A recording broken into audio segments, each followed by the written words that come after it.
En 1965, Albert Ellis, un psychologue américain, s'intéressa à la question des émotions chez l'homme. Sa problématique majeure était la suivante: quels sont les indices visuels qui permettent d'identifier l'émotion d'un individu chez l'homme?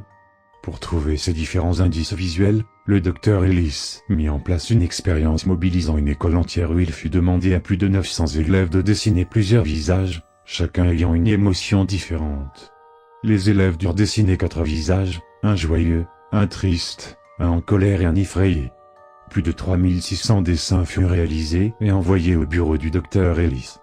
Ce dernier étudia ces dessins et il s'aperçut que la superposition de chacun des visages donnait des formes intéressantes. Il décida donc de superposer tous les dessins, d'abord en fonction de leurs émotions.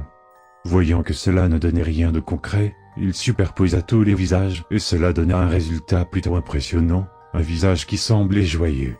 Mais le docteur Ellis ne s'arrêta pas là. En juin 1969, il reproduisit l'expérience, mais sur une bien plus grande échelle. Plus de 600 000 dessins furent récupérés. Ellis les superposa et s'aperçut d'une chose: au bout d'environ 50 000 dessins, un pattern semblait apparaître. À chaque superposition de 50 000 dessins, apparaissait le même visage, à quelques exceptions près. Le visage semblait être celui d'un homme ouvrant la bouche joyeusement, comme pour rire. En superposant tous les dessins, le docteur Ellis s'aperçut que le visage ne changeait presque pas. Albert Ellis écrira plus tard dans son essai sur la thérapie comportementale et cognitive: ce n'est pas la joie, ni la tristesse, ni l'effroi, ni la colère, c'est la combinaison de ces 4 qui donne un sens à nos vies. Sans une, aucune des 3 autres n'est possible.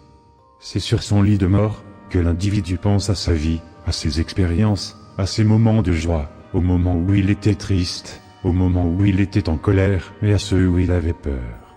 Et c'est en repensant à toutes ces expériences que l'individu ressentira toutes les émotions liées à ces dernières, et que la combinaison de chacune d'entre elles le fera simplement rire. Rire de joie, de colère, de tristesse et d'effroi. Cependant, en 2008, un an après la mort d'Albert Ellis, on découvrit dans sa maison une lettre signée de sa main. Voici le contenu de la lettre. Cela fait maintenant presque 40 ans que je vis avec cette image monstrueuse en tête. Je la vois partout.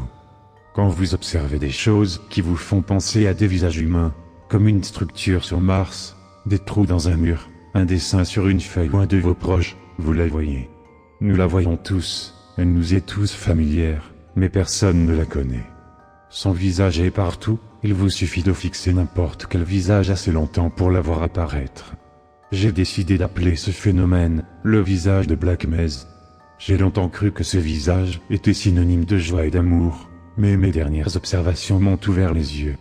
Ce visage ne représente pas quelqu'un de joyeux, mais quelqu'un qui souffre et qui a peur.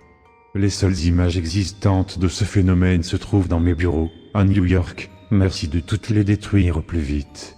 Malheureusement pour le docteur Ellis, tous les exemplaires de l'image ne furent pas détruits. L'un des exemplaires de cette image refit surface en 2011 sur le border random du célèbre forum 4chan. Ce que vous voyez sur cette photo est la dernière image de Black Mesa. C'est le résultat de la superposition de plus de 600 000 dessins de visages venant d'une expérience datant des années 60. L'expérience fut conduite par le célèbre Albert Ellis, qui utilisa plus tard cette image comme la fondation principale de son travail. Il pensait que ce visage était la représentation de la véritable nature de l'être humain, qu'il décrivit en détail dans ses livres. Durant le début de l'année 2008, une lettre fut retrouvée dans sa maison, dans laquelle Albert Ellis expliquait que le visage était en réalité celui d'un homme souffrant.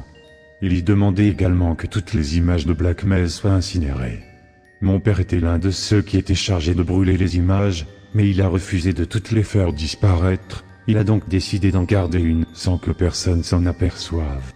Mon père m'a toujours dit de ne jamais rien en dire à personne, mais voilà maintenant un mois qu'il est mort, et j'avais vraiment envie de la montrer à quelqu'un car il y a quelque chose dans cette image de dérangeant et je sais que vous apprécierez.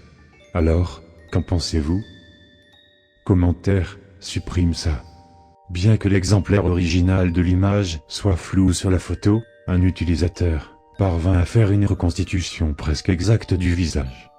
De nombreux utilisateurs remarquèrent avoir une forte impression de déjà-vu en regardant le visage, D'autres encore racontèrent qu'ils commençaient à voir le visage, quand ils avaient les yeux fermés mais que le visage semblait hurler au lieu d'être joyeux. En quelques heures, le poste atteignit plus de 300 réponses et un autre sujet fut créé. Dans ce second fil de réponses, certains utilisateurs décrivirent voir le visage sur tous les objets ressemblant de près ou de loin à un visage humain. Un autre utilisateur expliqua avoir vu le visage pendant qu'il dormait. Bien qu'attirant beaucoup d'attention et restant sur la première page de Random pendant plus d'une nuit, puis le post tomba rapidement dans l'oubli. Aujourd'hui l'image circule sur les sites de creepypasta et dans certaines régions du Deep Web, bien que la majorité des personnes la postant ne connaissent pas son origine. Il n'a jamais été recensé dans l'histoire écrite un nom comme Black Mesa. L'origine de ce nom reste inconnue, et sa nature exotique ne fait qu'ajouter une touche de mystère à ce phénomène. Certaines personnes disent que pour voir la véritable nature de l'homme, il suffirait de fixer quelques minutes sans cligner des yeux le centre du visage de Black Mesa pour qu'elle nous apparaisse. À vous de voir.